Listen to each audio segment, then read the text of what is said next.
enseignant au complexe scolaire Djameli dans la classe de 5e année. Aujourd'hui, vu le confinement, nous ne pouvons pas vous laisser comme ça. C'est pour cela que nous donnons quand même des cours à distance pour vous permettre de répéter même avec vos parents à la maison. Sur ce, aujourd'hui, nous allons parler de maths opération écrite. La fois passée, en maths opération écrite, avant d'aller en confinement, nous avons parlé de l'addition des fractions ayant les mêmes dénominateurs. Sur ce, nous allons faire ensemble avec vous quelques exercices. Tableau.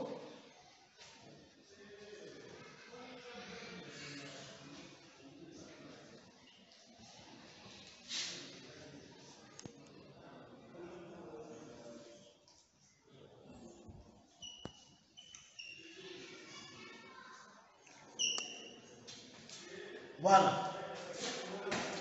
Nous allons lire ensemble avec vous. 2 dixièmes plus 3 dixièmes égale combien? 2 neuvièmes plus 3 neuvièmes plus 4 neuvièmes égale combien? J'espère que chacun de vous se rappelle déjà de tout ce que nous avons dit à ce qui concerne l'addition des fractions ayant le même dénominateur. Lorsque nous voyons comme ça, c'est-à-dire nous devons garder seulement le même dénominateur et après nous allons additionner les numérateurs.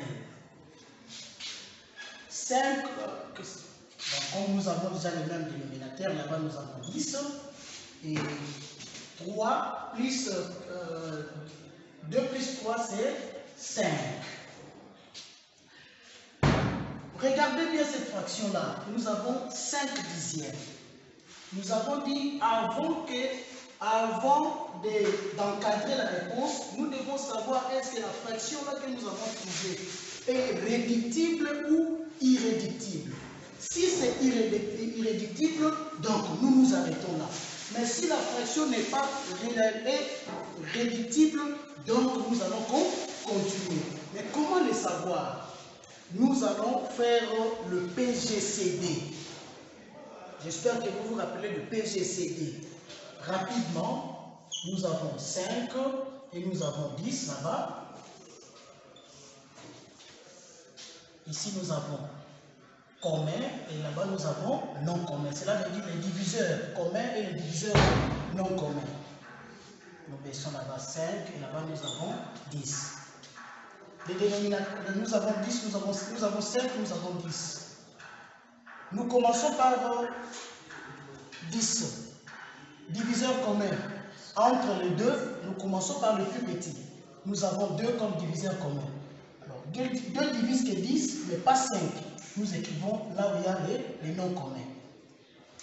Nous avons 5 et là-bas nous avons 5.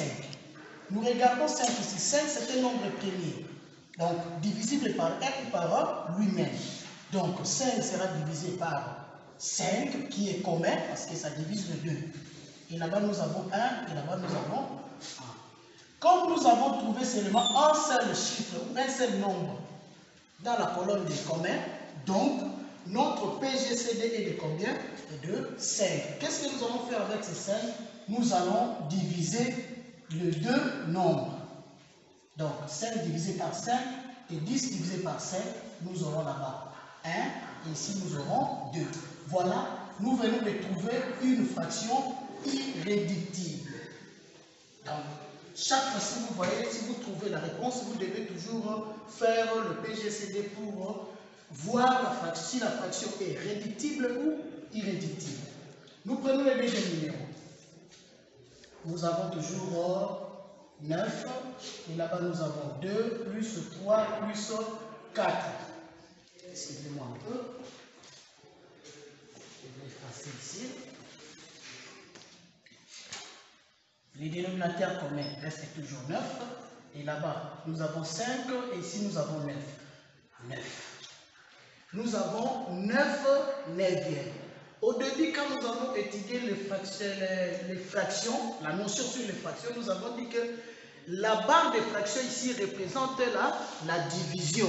Donc nous pouvons aussi diviser les numérateurs et les dénominateurs. Donc ici d'ailleurs nous avons seulement 9 divisé par 9 qui nous donne comme réponse 1. N'est-ce pas? Alors, aujourd'hui maintenant nous continuons toujours avec la division, l'addition plutôt. Je vais donner quelques exemples. Nous allons trouver ensemble avec vous la leçon d'aujourd'hui.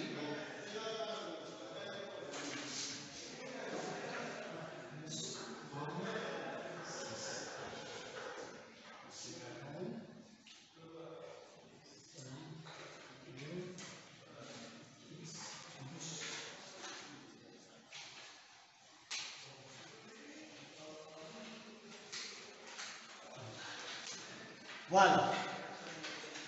Si nous remarquons bien ici, nous allons voir que ici, les dénominateurs sont différents par rapport à la division. Donc aujourd'hui, nous allons étudier l'addition des fractions ayant des dénominateurs différents. Nous allons écrire ça. L'addition des fractions ayant les dénominateurs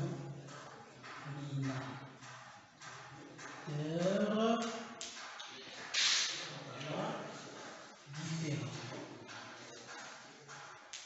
Voilà.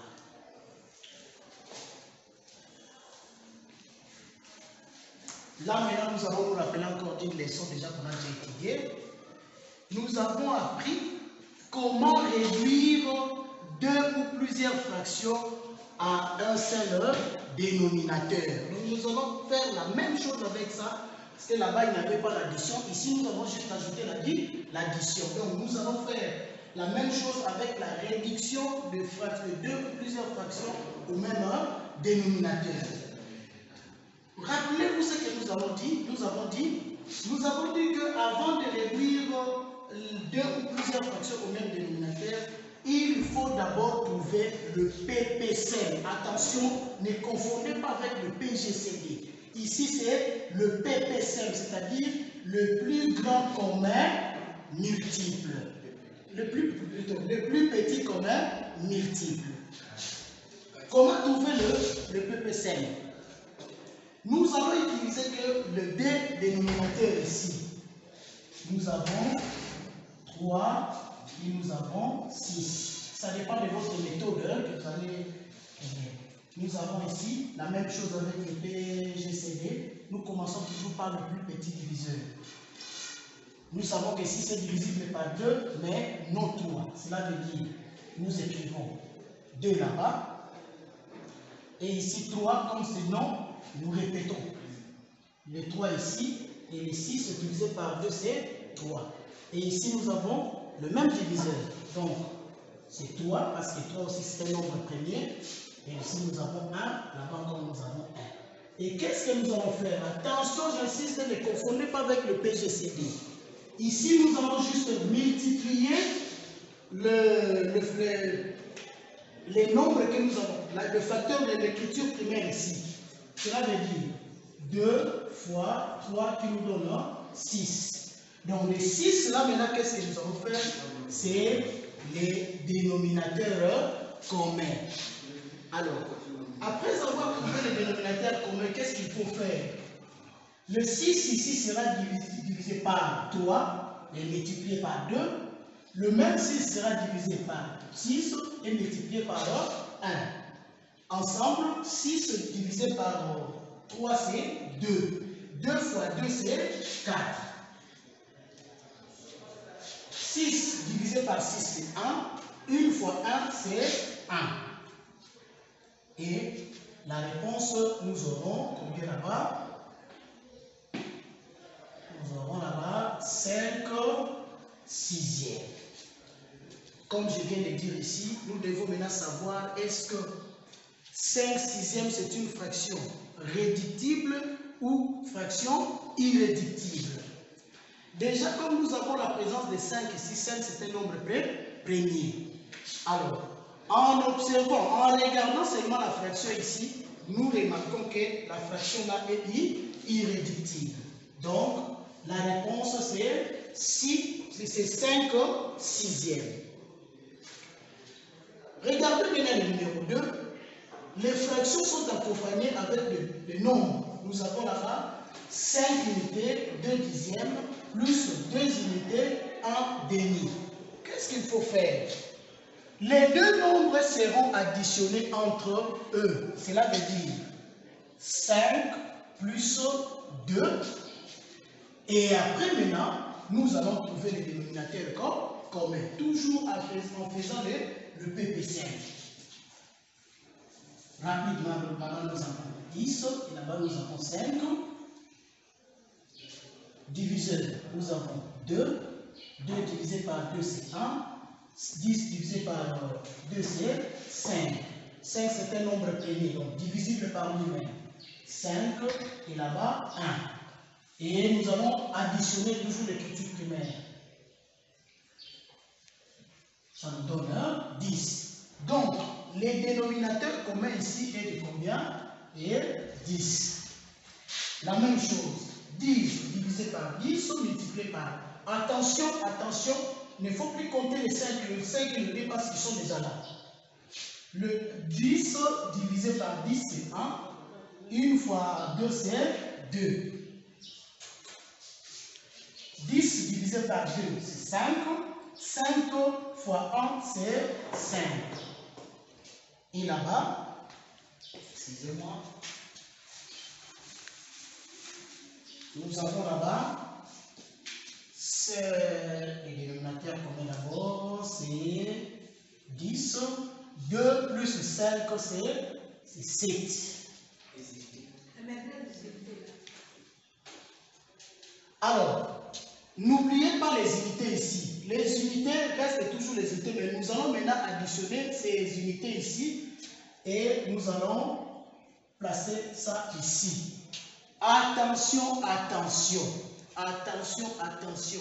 Lorsque vous avez la fraction comme ça, ne croyez pas que vous pouvez additionner ou bien diviser avec. Non, non, non, non. Les nombres restent les nombres. S'il faut diviser, c'est seulement les numérateurs et les dénominateurs.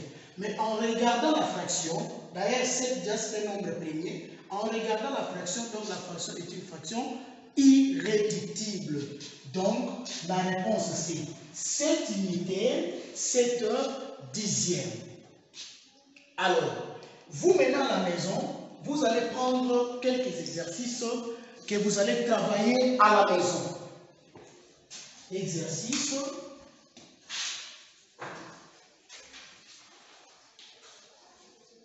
Exercice.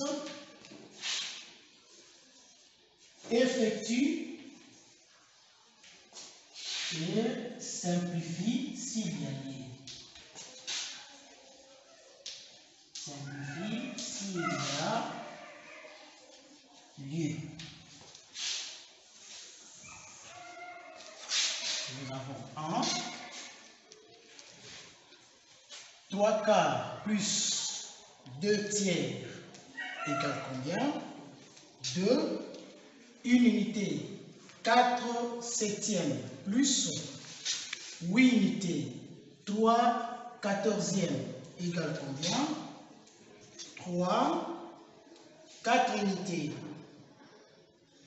1 demi plus 6 unités de quart. Voilà, ce sont les exercices que vous pouvez travailler à la maison plutôt. Merci et bonne journée.